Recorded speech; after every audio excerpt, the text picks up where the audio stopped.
네, 오밤중의 뉴스 함께하고 계십니다. 이번 순서는 오늘 있었던 이재명 대표 관련, 대장동 관련 재판 얘기를 좀 전해드릴까 합니다. 정확하게는 이재명 대표 재판은 아니고요. 이재명 대표의 최측근이라고 하는 김용 전 민주연구원 부원장 재판이 있었습니다. 이거 역시 대장동 재판이라고 불리죠.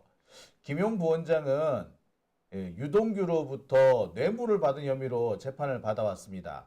그런데 유동규가 뇌물을 줬다라고 하는 그 시점에 그 장소에 가지 않았다라는 것이 구글 타임라인을 통해서 확인이 됐었죠.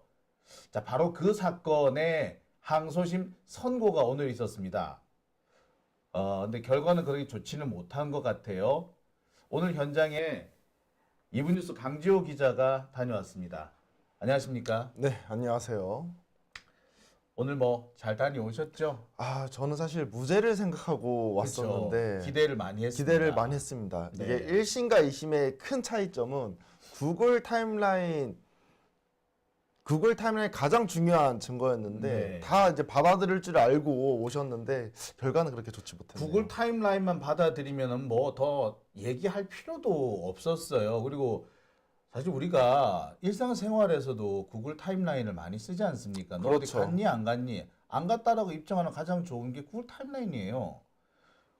제가 뭐 이경 대변인 얘기를 꺼냈으면 죄송합니다만 이경 대변인 같은 경우에 검찰이 구글 타임라인 기록이 없다면서 유죄 기소를 했단 말이에요. 예.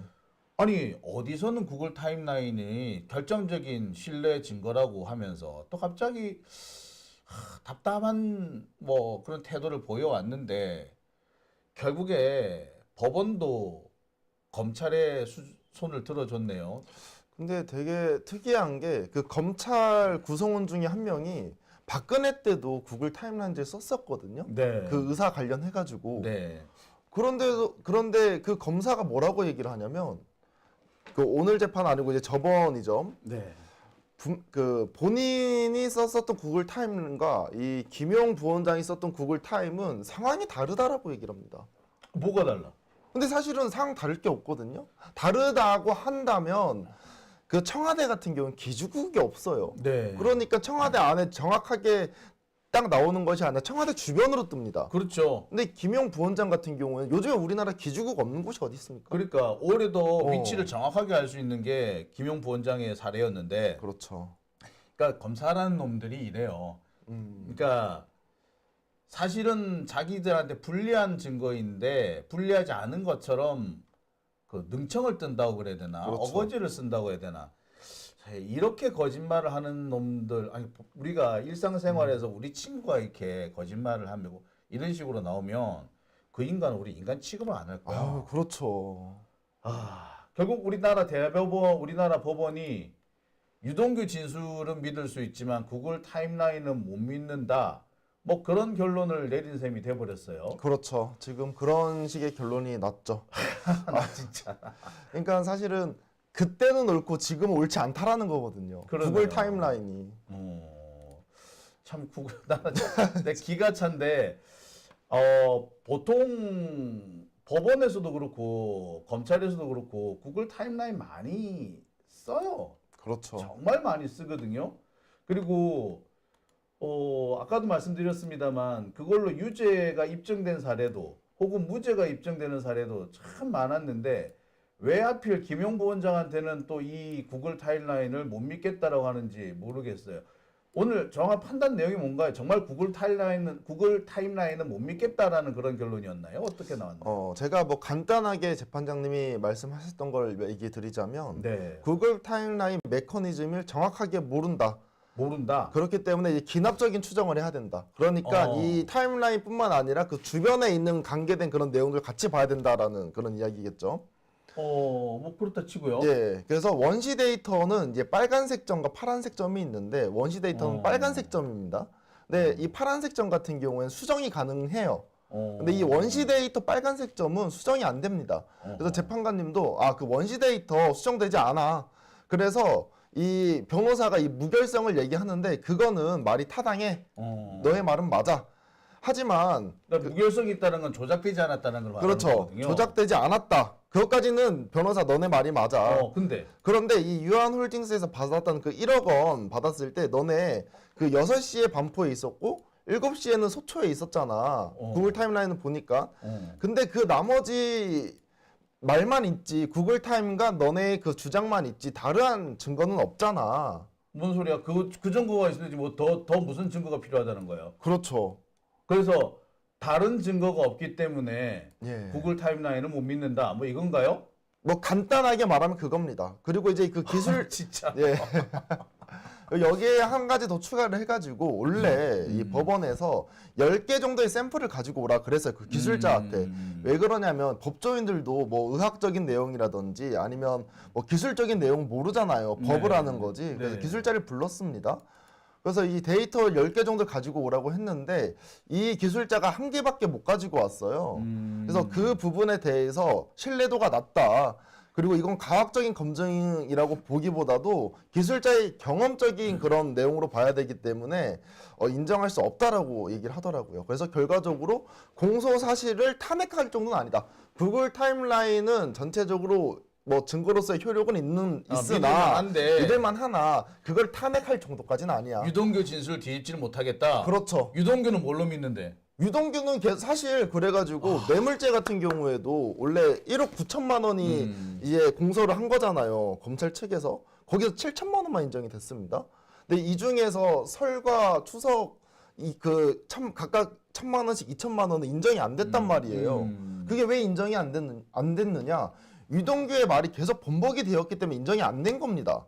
자, 일단 오늘 여기 예. 정리를 좀 해볼게요. 일단 오늘 그 김용 부원장 재판이 열렸어요. 그렇죠. 자, 김용 부원장 재판에서 가장 핵심적인 부분은 유동규는 돈을 줬다 그러고 김용 부원장은 나 받은 적 없다라 그랬어. 예. 근데 받은 적 없다 입증을 하려고 보니까 뭐가 필요했다? 예, 내가 간 적이 없다. 유동규를 만난 적이 없다. 혹은 유동규가 온 적이 없다. 뭐 이런 식의 얘기를 할 수밖에 없었는데 그래서 뒤지다 보니까 구글 타임라인이 있었다. 그렇죠. 구글 타임라인 보니까 내가 유동규를 만나러 가지 않았더라.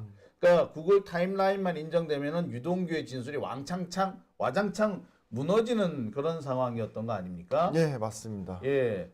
그런데 오늘 법원은 이 김용 부원장 재판에서 유동규의 진술을 그대로 인정하고 구글 타임라인을 인정 안 했다라는 거 아니에요. 예, 맞습니다. 데이터가 조작되는 건 아니지만 그래도 유동규 진술을 믿을 수밖에 없다. 예. 이게 지금 재판부의 판단인 거 아니에요. 예, 오늘 선고의 가장 핵심적인 내용입니다. 그러니까 이제 여기서 당연히 짚고 넘어가야 되는 것이 그러면은 김용 부원장한테 돈을 줬다라고 한 유동규가 뭐 총 뭐 그 네 차례 2013년에 몇 번 주고 2021년에 주고 뭐 이랬다는 그렇죠. 거 아닙니까? 그러니까 2013년 뭐 설 추석 뭐 이럴 때 뭐 총 1억 9천만 원을 줬다라고 되어 있는데 이 부분도 그럼 다 인정이 된 건가요?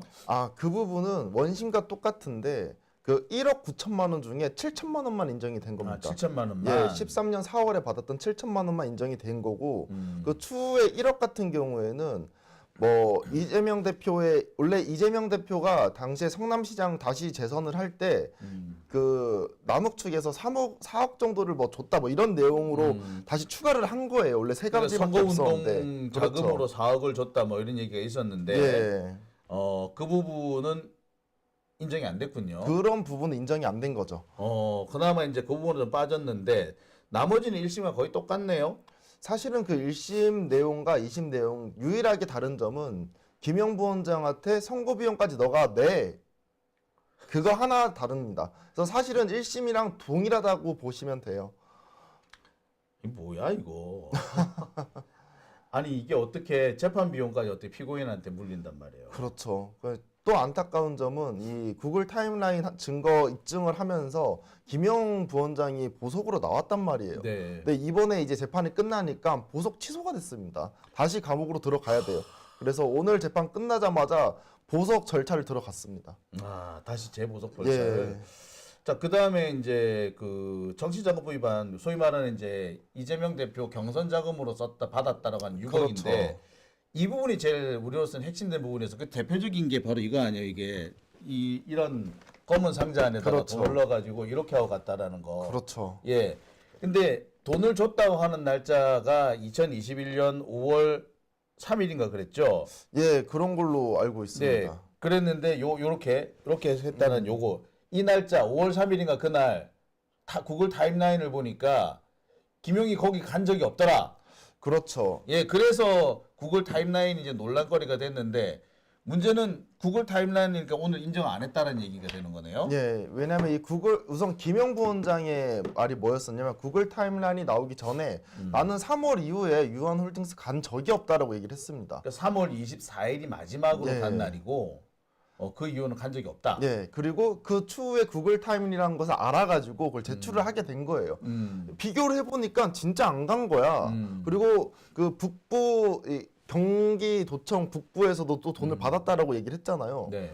거기도 이 구글 타임라인을 보면 근처에 간 게 딱 한 번 나오는데 그것도 10초 단위로 그냥 길을 통과하는 거지 머물러 있지 않았었다라는 겁니다. 이게 참 이게 제가 황당하고 답답한 것이 그 소위 말하는 그 태블릿 PC 사건이라는 거 있잖아요. 예. 그 저기 그 최순실의 예, 태블릿 PC 네. 이게 사실 뭐 다른 김한수 비서관인가 그 사람이 만든 거예요. 그 개설을 한 거야. 그런데 이걸 그 최순실이 썼다라고 했던 이유가 뭐냐면 최순실의 이동 동선하고 태블릿 PC의 이 데이터 그 GPS 신호하고 똑같이 잡혔다 예. 이거였거든요. 달리 말해서 구글 타임라인이었단 말이에요. 근데 그래서 태블릿 PC의 주인은 최순실이다.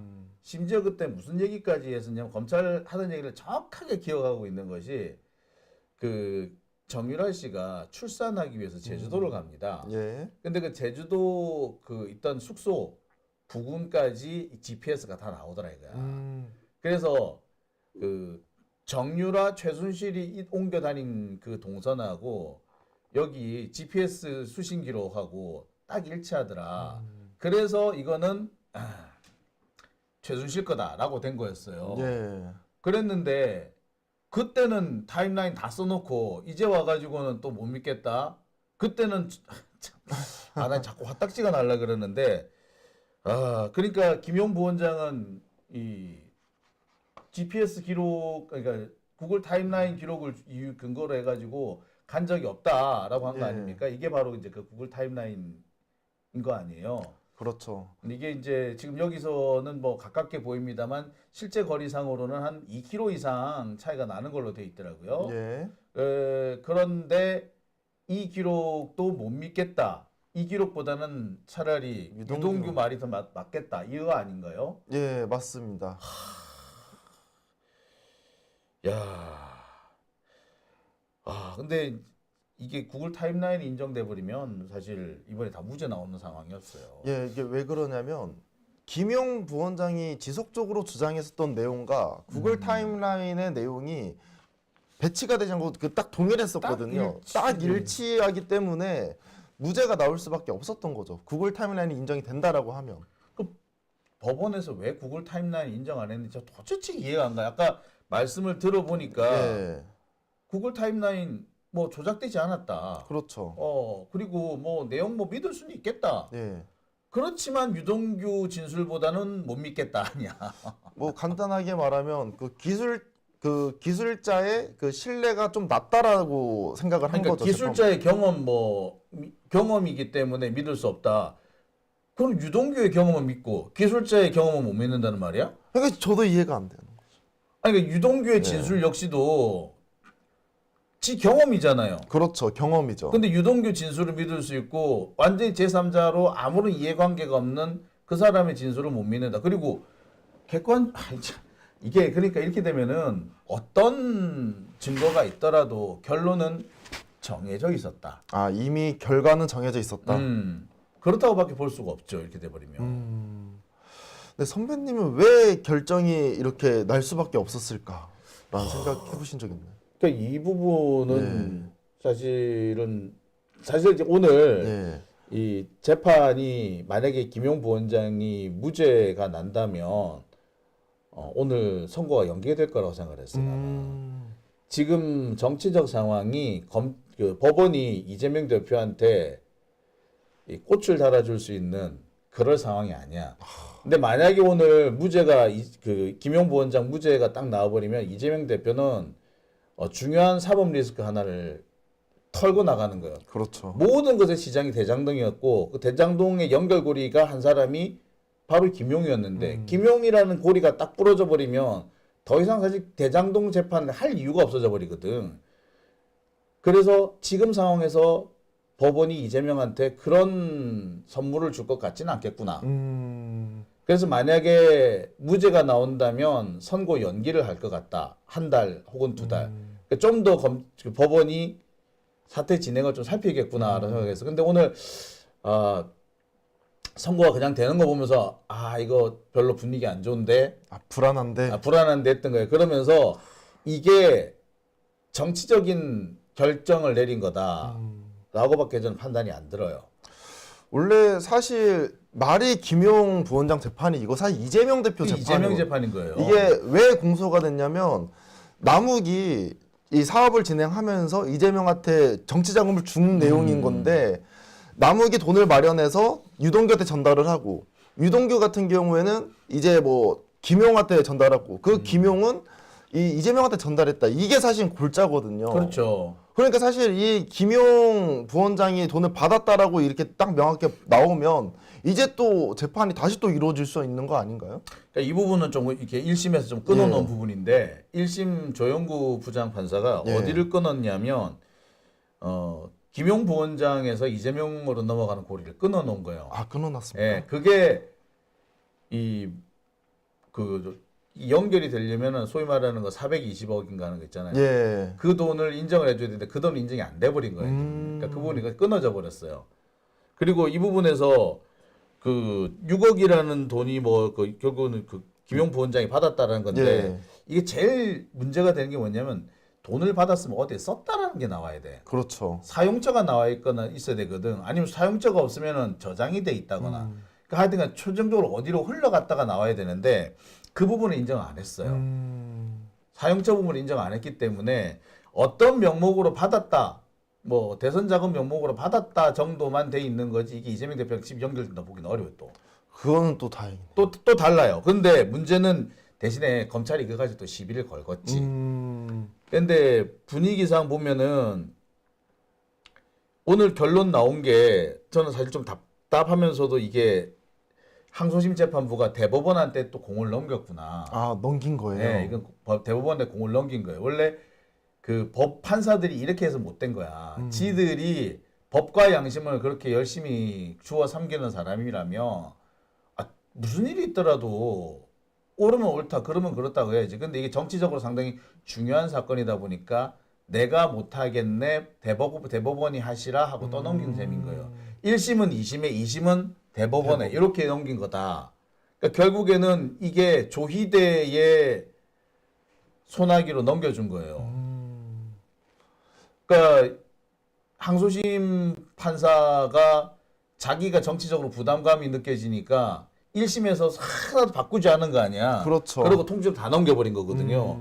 근데 그렇게 할 거라면은 판결문을 꽤 그럴싸하게 썼어야 되는데 판결문이 말이 안 되는 거 아니야. 조작도 안 돼 있고 그렇죠. 신뢰할 만한데 그런데 유동규의 진술보다는 못하다.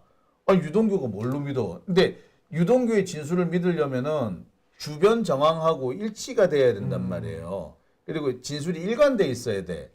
항상 모든 성폭행 사건도 마찬가지고 뇌물 사건도 마찬가지고 또 정치자금법 사건도 마찬가지인데 사실은 진술밖에 없단 말이에요. 예. 근데 진술을 믿을 수 있으려면은 주변의 다른 사실들하고 부합하고 일관돼야 돼.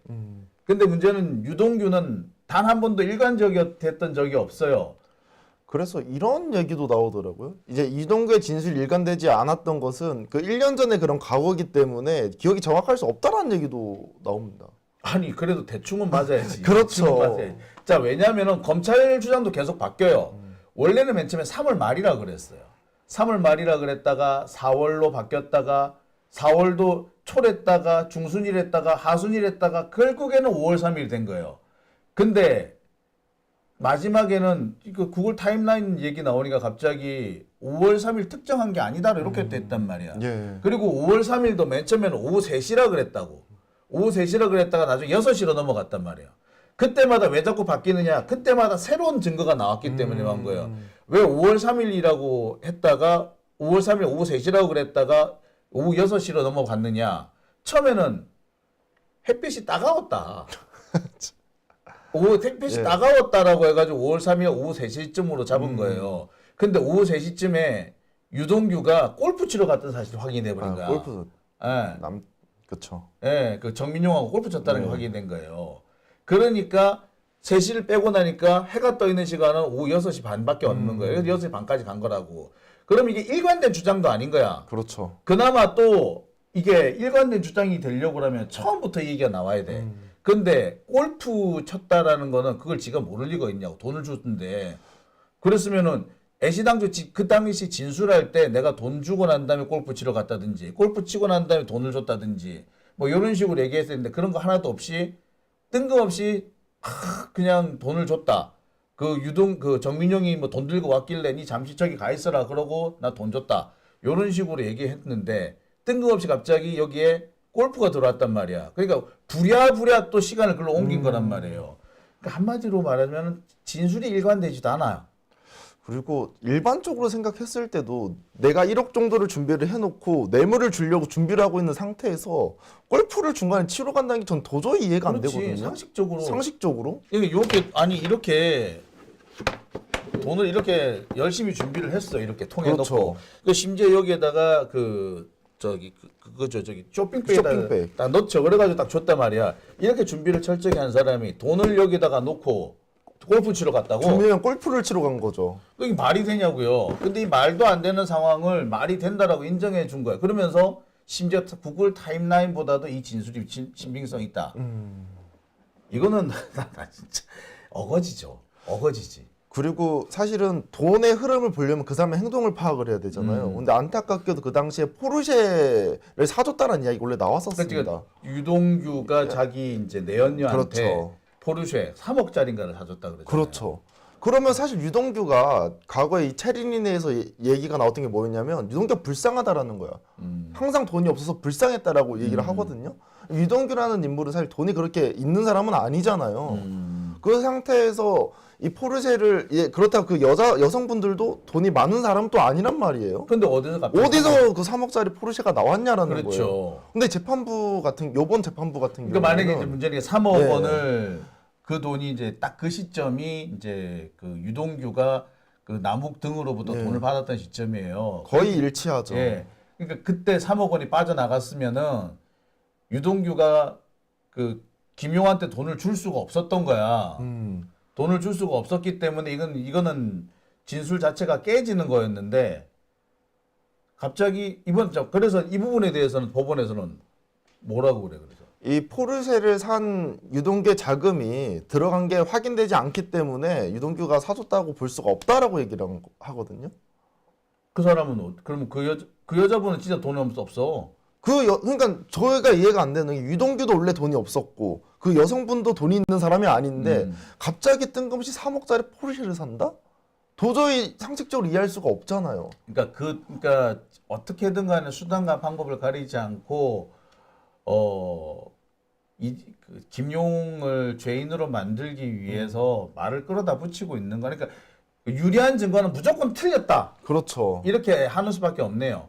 그리고 무조건 김용이 주장한 내용은 전부 다 틀렸고 유동규가 한 말은 전부 다 맞다. 이랬다는 얘기밖에 안 되는 거 아니에요. 네, 뭐 진짜 간략하게 설명하면 선배님 말처럼 김영이 말하는 것은 아니고 유동규가 말한 건 친민성이 있다라고 이번에 파악을 한 것 같습니다. 사실 그러니까 결론은 정해져 있다. 결론은 정해져 있었다는 거죠. 참. 이걸 참 이렇게 되면 재판을 할 필요가 없어요. 참 어처구니가 없는데 근데 김용은 또 유죄를 때려놓고 유동규는 또 무죄라 했다면서요. 유동규가 또 쓱싹 해먹은 돈이 2억 7천인가 있는데 그렇죠. 이게 어떻게 된 거냐면 총 원래 공직선거 그 정치자금법 위반이 8억 4,700만 원입니다. 네. 이 중에서 6억이 인정됐고 2억 4,700만 원 유동규가 인마이 포켓을 한 거예요. 꿀꺽 한 거예요. 그냥 꿀꺽했다고. 꿀꺽을 했죠. 그런데 유동규 같은 경우에는 무죄가 나오고 김용 같은 경우에는 징역 5년이 나온 거죠. 당시 유동규도 공무원 신분이었기 때문에 이거 분명히 유죄가 나올 수밖에 없는데 이거는 어떻게 왜 무죄가 나와요? 이게 원래는 유동규도 본인의 입장에 따라서 유죄가 나올 수 있었는데 그 1심 재판관께서 공소장을 고치라고 그랬어요. 검사한테. 아 맞아요, 맞아. 예. 그래서 불고불리의 원칙이 뭐냐면 이 공소장 내용에 따라서 유죄 무죄를 판단할 수 있지 그걸 넘어서서는 판사 같은 경우는 판단을 못 하거든요. 그러니까 유동규가 단순 뇌물의 전달자로 돼 있어가지고 그렇죠. 그렇게 해서 이게 무죄가 나온 건데 전달자가 아니라 사실상 뇌물의 수수자였기 그렇죠.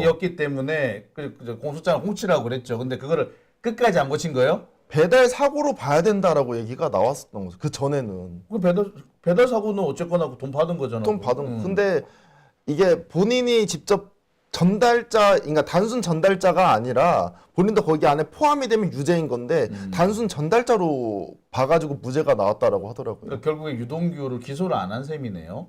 그걸 법 기술인 거죠. 사실상 법 기술.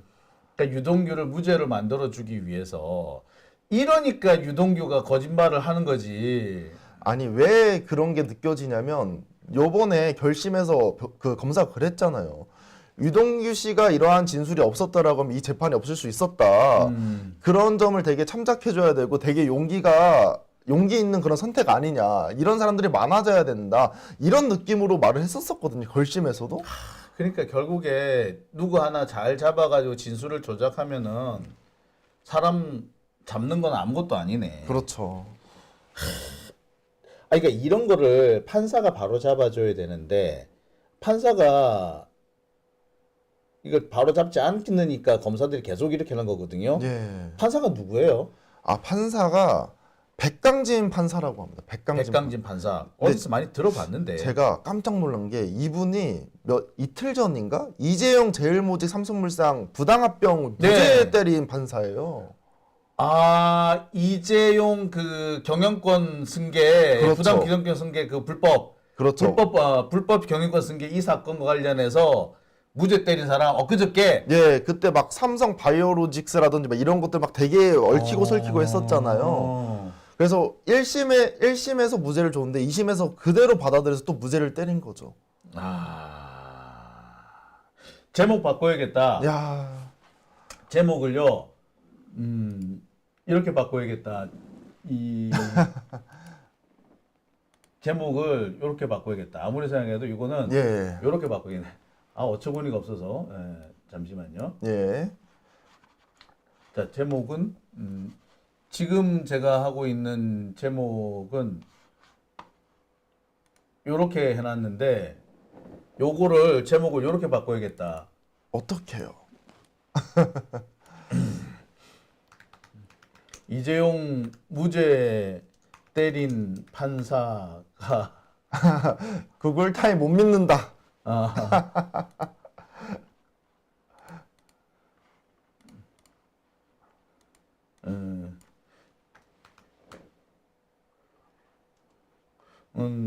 김용 유죄 판결 내렸다 이렇게 이렇게 해야 되겠네. 예, 아니면은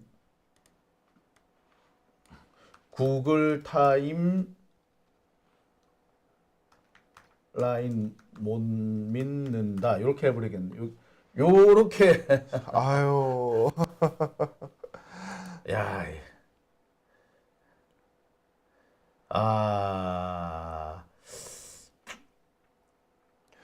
참네. 근데 요즘에는 진짜 예전에는 판사님이 그 이전에 어떠한 판결을 내렸나 찾아보진 않거든요. 요즘에는 네. 이렇게 말도 안 되는 판결 내리면 전에 도대체 어떤 판결 하나 제가 찾아보게 돼요. 그러니까 뻔한 판사인 거지. 그러니까요. 야, 참 백강진 판사요? 예. 네. 뭐 이런 우리는 이제부터 방법 없어요. 그러니까 우리가 뭐 저기 그 적폐들처럼 뭐 서부지법 폭동을 할 수도 없는 거고. 그러니까요. 이런 판사들 이름을 이제 낱낱이 적어서 그때그때 공유하고 밝혀야 되고 이런 사람들은 절대 그 더 이상 진급하지 못하게 되는데 지금 이번에 이 조희대 대법원에서 이렇게 이상한 판결을 내린 사람들이 승승장구하고 있다는 거예요. 800원짜리 판사, 예. 그 판사도 진급 대법관이 됐잖아요. 엄상필 같은 사람, 우리 그 조국 대표, 그러니까 정경심 교수님한테 유죄 때렸던 그 엄상필 같은 사람도 대법관이 되고, 그다음에 과거 한명숙 총리한테 유죄 때렸던 정영식 같은 사람이 헌법재판관 하고 있고, 그러니까 이들이 뻔뻔스럽게 아무렇게 판결 내려도 아니 오히려 더 승승장구하니까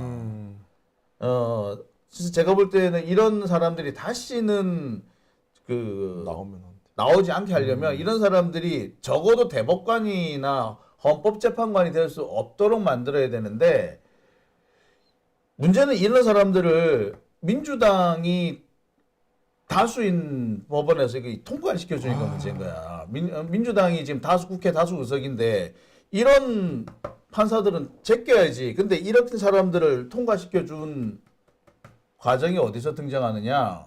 조이대. 그러니까 조이대도 마찬가지야. 조이대도 그 민주당에서 오케이 안 하면은 사람 절대로 임명 안 되는 거였어요. 윤석열과 툭하면 그냥 거부권 행사하잖아요. 지금 하다못해 저 누구야? 심지어 권한 대행 새끼까지 최상목 거부권 탁탁 하는데 왜 민주당은 그렇게 못하느냐고. 그 언론 새끼들도 기자 새끼들도 나쁜 새끼들이야. 거부권 행사하는 거는 잘했다 그러고 민주당이 동의 안 해주는 거는 뭐 안 된다고 그러고 뭐 그런 개 같은 경우가 다 있냐고. 헌법재판관 임명 안 하는 최상목은 비판을 안 하고 말이야. 최상목 탄핵하면 비판한다 그러고 이게 무슨 개 같은 경우예요. 그러니까 이런 개 같은 경우가 나올 수밖에 없게 되는 것이 민주당이 무르기 때문에 그래. 여기서 엄상필 같은 사람이나 조이대 같은 사람 우리 예측이 충분히 됐던 사람이에요. 그래서 그 아는 사람들은 절대로 이 사람들은 동의해주면 안 된다. 절대 동의하면 안 된다. 국회에서 동의 안 하면은 대법원장도 그렇고 대법관도 그렇고 임명이 안 돼요. 예. 그래서 막았어야 된다. 막으라고 그랬는데 조이대 같은 경우는 제가 알기로는 박범계하고 박용진이 통과시켜서 박범계, 박용진, 박광원 이들이 통과시킨 거예요. 그리고 이번 같은 경우 최근 같은 경우에는 역시 박범계하고 허영 뭐 이런 사람들이 통과시켜준 거야. 아닌 사람 절대 아니어야 돼요. 절대로 막았어야 되는데 그걸 막질 못하니까 이런 일이 생기는 거야. 이런 사람들이 이렇게 이상한 판결 내렸으면은 다시는 재판 근처를 못 가게 해야 되는데 참. 아우. 근데 저는 이렇게 오늘 재판 너무 이렇게 막 스트레스 받는 그런 사실 재판이잖아요. 우리의 예측을 다 뒤집었던 9월 타임라인 인정될 줄 알았는데 인정도 안 해주고 인정을 안 해줬기 때문에 유죄가 나온 건데 혹시 이번 대법에 넘어가서 좀 우리가 희망을 그래도 받을 수 있는 그런 건 없을까요? 모르죠. 그건 그래요? 몰라요. 그거 방법은 사실은 향후 대법관들이 교체가 돼야 되는데 그리고 지금 상황으로는 2026년이 되면은 그러니까 내년이 되면은 예. 조이대 대법원장이 물러나요. 정면 퇴임을 해요. 그러니까 이 사람이 물러나고 난 다음에 이 판결이 나기를 기다리는 수밖에 없어요. 그러니까 시간을 끌어야 돼요. 이럴 때는. 시간을 끌어야 된다. 시간을 끄는 수밖에 없는 겁니다. 절대 우리한테 유리한 국면이 아니면은 절대로 판결을 내리면 재판 나오게끔 안 한다. 우리한테 가장 유리한 국면일 때 판결이 나오도록 해야 하는 수밖에 없어요. 그리고 다시 한번 말합니다만 이상한 판결 내리는 놈은 절대로 그 대법관, 대법원장, 헌법재판관이 될 수 없도록 막아야 돼요. 수단과 방법을 가리지 않고. 근데 그걸 막지 않으니까 얘네들이 이런 판결을 내리고 오히려 은근히 자기들이 대법관이 되기를 기대한다니까. 대법관 되기를 기대하고 이런 짓 하는 거예요, 이 사람들. 참 답답스럽네. 맞습니다. 안타깝네, 안타까워. 그러니까 이재용한테 무죄 때린 놈이 김용한테는 유죄 판결 때렸다. 참. 저는 진짜 근데 이재용 이 재판이 지금 조금 다른 이야기이긴 하지만 요즘에 우리나라 국내 투자하는 사람들 거의 50%가 바뀌었대. 이제 다른 데 투자한대요. 국내에서 안 한대요. 국내에서 안 한대요. 근데 저는 이재용 같은 사람들이 있기 때문에 우리가 투자를 안 하는 것 같거든요. 근데 이런 판결을 내면 우리나라 재벌 기업들이 누가 이재용처럼 또 안 하겠냐고요. 이재용 무죄 판결도 보면 사실 제가 좀 답답했던 게 예. 위법 수집 증거, 위수증 때문이거든요. 그렇죠. 그러니까 거기서 예, 참 이런 거 보고 법기술이라 그래. 그러니까 증거를 채택하느냐 안 채택 안 하느냐 가지고 결과가 달라질 수 있는데 이런 걸 가지고 장난질 치는 거를 보고 이제 법기술이라고 그러는데 법기술 세게 풀렸네. 그리고 또 찾아보니까 기지연 판사 혹시 지귀현 판사. 예, 지귀현 판사 혹시 들어보지 않았나요? 이 사람이 지금 윤석열 지금 내란 사건 담당하는 판사죠. 보니까 이재용 1심에서 무죄 때린 사람이 지귀현 판사 맞죠? 예, 그거더라고요. 이거 찜찜하네 이거. 그러니까요. 짜증이 확 나는데 참 답답하네요. 예, 네. 맞습니다. 네. 이 얘기를 하다 보니까 좀 길어졌는데 네. 답답한 마음이 쌓이다 보니까 그러지 않았나 싶네요. 네. 아무튼 오늘 고생하셨고요. 네. 예, 앞으로 이렇게 재판 소식 많이 전해주시기 바랍니다. 한동안 못 네. 뵀어요. 제가 꾸준히 신청을 넣어봤거든요. 네. 헌법재판 그리고 이제 이재명 대표 대장동 재판, 선거법 위반 재판 다 떨어졌습니다. 이거 진짜 바꿔줘야 되는 거 아닙니까? 이거 진짜 전 문제가 있다라고 봐요. 제가 못 들어가서 문제가 아니라 저뿐만 아니라 중계재판 옆에 열어주면 되잖아요. 그렇죠. 그걸 안 해줘요. 참 아쉽네요. 그런 면에서. 그렇죠. 네. 예. 자, 오늘 고생하셨고요. 네. 앞으로 좋은 소식 많이 전해주시기 바랍니다. 네, 알겠습니다. 이번에는 꼭 당첨되길 바랄게요. 예, 알겠습니다. 네, 오늘 고생하셨습니다. 네, 고생하셨습니다.